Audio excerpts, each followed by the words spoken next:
ગુજરાતમાં એક એવું પ્રાણી દેખાયું જેને વર્ષ 2009થી લુપ્ત માની લેવામાં આવ્યું હતું, પણ હવે એકલ દોકલ નહીં પણ લુપ્ત પ્રાણીનું આખું ઝુંડ જોઈને વન વિભાગ અને પ્રાણી પ્રેમીઓ અચંબિત થઈ ગયા.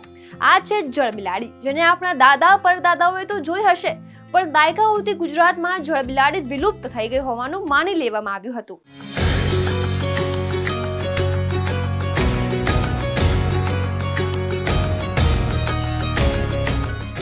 એરિયેન્ટલ સ્મોલ ક્લોડ ઓટર, જેને ગુજરાતીમાં જળબિલાડી કહેવાય છે, તે વર્ષો બાદ ગુજરાતમાં દેખાય છે. પાણીમાં માછલીની જેમ તરી શકતા આ પ્રાણીને જળશયની બિલાડી કહેવાય છે. વેલકમ ટુ ઓફબીટ સ્ટોરીઝ, હું વિધિ.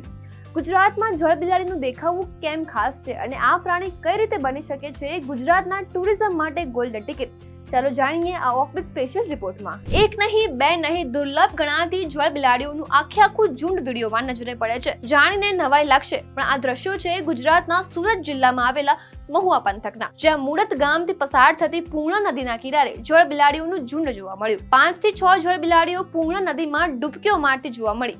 નદીમાં ક્યારેય ન જોયું હોય એવું દુર્લભ પ્રાણી જોઈને સ્થાનિકોમાં પણ કૃતૂહલ સર્જાયું. એક સમયે ગુજરાતના સુરત, ભરૂચ, પંચમહાલ, દાહોદ અને વડોદરામાં જોવા મળતી જળબિલાડીને સ્થાનિક બોલીમાં ઉડબિલાડો તથા ઉંદુરા નામે પણ ઓળખવામાં આવે છે. ગુજરાતની મોટા ભાગની નદીઓ જેમ કે તાપી, કીમ, પૂર્ણા, નર્મદા અને મહી નદીમાં એક સમયે સેંકડોની સંખ્યામાં જળબિલાડીઓ વિચરતી હતી. બિલાડીની જેમ તેનું શરીર લાંબુ અને નળાકાર સ્વરૂપનું હોય છે. પૂંછડી લાંબી અને શક્તિશાળી હોય છે. તેનો છેડો પાતળો હોય છે.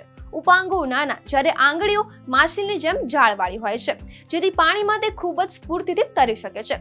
મસ્તક ચપટું અને પહોળું હોય છે. ચહેરો સાંકડો હોય છે. રૂવાટી જળરોધક અને લીસી હોય છે. જળબિલાડીઓ છીછરા પાણી અને નદીના નજીકના વૃક્ષો અને ભેખોડોમાં દર બનાવીને રહે છે.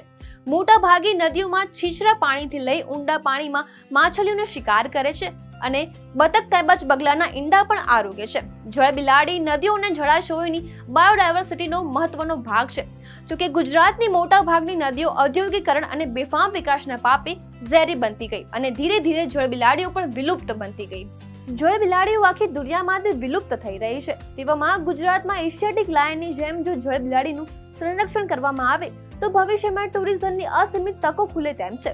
ફોટોગ્રાફ, રિસર્ચ અને પ્રવાસીઓ આ દુર્લભ જીવને જોવા, જાણવા અને કુદરતી માહોલમાં વિચરતું જોવા માંગે છે. વર્ષો પછી જળબિલાડીને જીવંત રાખીને એક કમાલ તો કુદરતે કરી બતાવી છે. હવે છેલ્લી તક આપણે ઝડપવાની છે.